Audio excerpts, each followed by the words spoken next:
తెలంగాణలో ఇన్నాళ్లు వాయిదాలతో ఊరించిన 3 మున్సిపాలిటీలో అధికార పార్టీకి ఎదురు దెబ్బ తగిలింది. కేతన్పల్లిలో సర్కారుకు షాక్ ఇస్తూ కార్ చక్కర్లు కొట్టింది.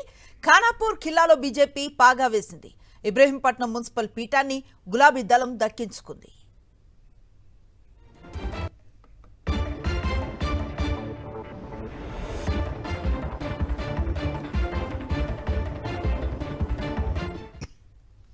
కేతన్పల్లి మున్సిపాలిటీ బీఆర్ఎస్ కైవసం చేసుకుంది. చైర్పర్సన్ గా సంధ్యారాణి, వైస్ చైర్మన్ గా సిపిఐకి చెందిన కౌన్సిలర్ సరిత ఎన్నికయ్యారు. కాంగ్రెస్ కౌన్సిలర్లు చైర్మన్ ఎన్నికకు దూరంగా ఉన్నారు. దీంతో కేతన్పల్లి మున్సిపాలిటీ బీఆర్ఎస్ కైవసమైంది.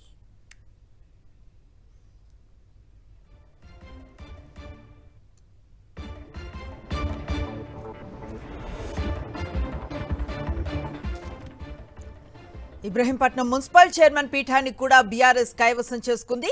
చైర్మన్ గా బీఆర్ఎస్ కౌన్సిలర్లు సుదర్శన్ రెడ్డి, వైస్ చైర్మన్ గా బీజేపీ కౌన్సిలర్ శ్యామల ఎన్నికయ్యారు.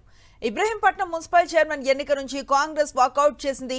భారీ పోలీస్ బందోబస్తు మధ్య ఎన్నిక ప్రక్రియ జరిగింది.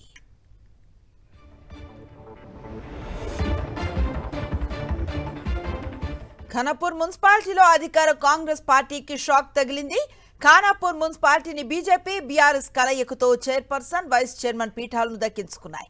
ఖానాపూర్ మున్సిపల్ చైర్పర్సన్ గా బీజేపీ కౌన్సిలర్ మౌనిక ఎన్నికయ్యారు. వైస్ చైర్మన్ గా బీఆర్ఎస్ కౌన్సిలర్ మహమ్మద్ షోయబ్ ఎన్నికయ్యారు.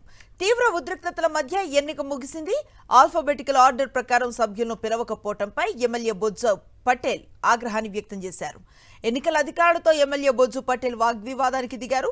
కాంగ్రెస్ అభ్యర్థి సత్యానికి ముందుగా అవకాశం ఇవ్వకపోవడంపై అభ్యంతరాన్ని వ్యక్తం చేశారు.